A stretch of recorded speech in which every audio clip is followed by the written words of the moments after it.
Yaşadığın acıya rağmen hayata tutunmayı nasıl becerdin? Allah'a sığınarak Feyza.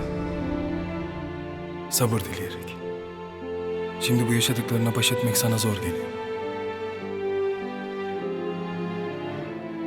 Ama Allah'a sarılır, ona yaslanırsak gönlümüze ferahlık verecektir.